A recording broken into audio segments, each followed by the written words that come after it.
ಇದು ಶೃಂಗೇರಿ ಶಂಕರ ಮಠ ಬಸವನಗುಡಿ ಬೆಂಗಳೂರಿನಲ್ಲಿ 7 ದಿನದ ಕಾರ್ಯಕ್ರಮ.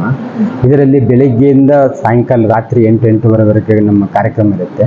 ಇದರಲ್ಲಿ ಮುಖ್ಯವಾಗಿ ಬೆಳಗ್ಗೆ ಸ್ತ್ರೀ ಸಂಧ್ಯಾ ದಾರ ಇರುತ್ತೆ. ಅದರಲ್ಲಿ ಎಲ್ಲ 5 ಮಹಾವಿಷ್ಣುವಿನ ನಾಮಸ್ಮರಣೆ, ದಶಾವತಾರ ಸ್ತೋತ್ರ ಎಲ್ಲ ಇರುತ್ತೆ. ಅದೇ ಮುಖ್ಯ. ಇವಾಗಿನ ಈ ಕಾಲಘಟ್ಟದಲ್ಲಿ ನಡೆಯುತ್ತಿರುವ ಘಟನೆಗಳಿಗೆ ಕಲಿಯುಗದ ಅಂತ್ಯದಲ್ಲಿ ನಾವು ಈ ಮಾನವರು ಏನು ಮಾಡಿದರೆ ಉದ್ಧಾರ ಆಗ್ತದೆ ಅನ್ನೋದು ಅದರೇ ಸಾರಾಂಶ ಇದೆ. ನಂತರ ಸಾಯಂಕಾಲ 4ರಿಂದ 7 ಗಂಟೆಯಲ್ಲಿ ಪಂಡಿತ್ ಕಾಶಿನಾಥ್ ಮಿಶ್ರಾ ಅವರಿಂದ ಶ್ರೀಮದ್ ಭಾಗವತ ಮಹಾಪಠಣ ಮತ್ತು ಭವಿಷ್ಯ ಮಾಲಿಕ ಪುರಾಣದ ಪ್ರಚಾರ.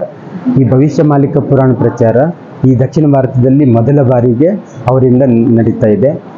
ಅದರಲ್ಲಿ ಮುಖ್ಯವಾಗಿ ಈ ಕಲಿಯುಗ ಯಾವಾಗ ಕೊನೆಗೊಳ್ಳುತ್ತೆ, ಅದರ ಲಕ್ಷಣ ಏನು, ಅದರಿಂದ ನಾವು ಹೇಗೆ ಈ ಕಂಡ ಪ್ರಳಯದಿಂದ ಪಾರಾಗ್ಬೋದು ಅಂತ ಅವರು ಸರಳವಾಗಿ ನಮ್ಮನ್ನು ಏನು ಕೊಟ್ಟಿದ್ದಾರೆ, ಮಾಧವ ಮಹಾಪ್ರಭುಗಳು ಈ ಶಾಸ್ತ್ರದಲ್ಲಿ ಏನು ಹೇಳಿದ್ದಾರೆ ಅದನ್ನು ಅವರು ಪ್ರಚಾರ ಮಾಡಲಿಕ್ಕೆ ಇಲ್ಲಿ ದಕ್ಷಿಣ ಭಾರತದಲ್ಲಿ ಮೊದಲಿಗೆ ಬಂದಿದ್ದಾರೆ.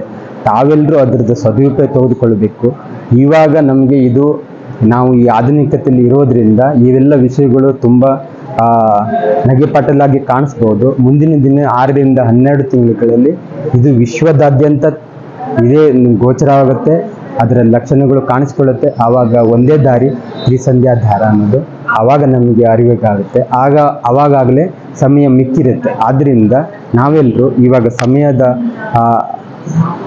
ಸದುಪಯೋಗ ತೆಗೆದುಕೊಂಡು ಇದನ್ನು ಪರಿಪಾಲನೆ ಮಾಡಿದರೆ ಖಂಡಿತ ನಮ್ಮ ಉದ್ಧಾರ ಆಗುತ್ತೆ. ನಮ್ಮ ಹಾಗೂ ನಮ್ಮ ಕುಟುಂಬದ ಸಮಾಜದ ರಕ್ಷಣೆ ಸಿಗತ್ತೆ ಅನ್ನೋದಕ್ಕೆ 2 ಮಾತಿಲ್ಲ. ನಾನು ಅಶೋಕ್ ರೇವಣ್ಕರ್ ಅಂತೇಳಿ ಬೆಂಗಳೂರಿನ ನಿವಾಸಿ. ಇದನ್ನು ಪರಿಪಾಲನೆ ಮಾಡಿದ್ರಿಂದ ನಮ್ಗೆ ಯಾವ ರೀತಿಯ ನಮ್ಮ ಜೀವನದಲ್ಲಿ ಬದಲಾವಣೆ ಆಯಿತು, ಹಾಗೂ ನಾವು ಈ ಕಾರ್ಯದಲ್ಲಿ ಭಗವಂತನ ಧರ್ಮ ಸಂಸ್ಥಾಪನೆ ಕಾರ್ಯದಲ್ಲಿ ನಾವು ಎಷ್ಟು ತೊಡಗಿಸ್ಕೊಂಡಿದ್ದೇವೆ ಅನ್ನೋದಕ್ಕೆ ನಾನು ಒಬ್ಬ ಉದಾಹರಣೆ.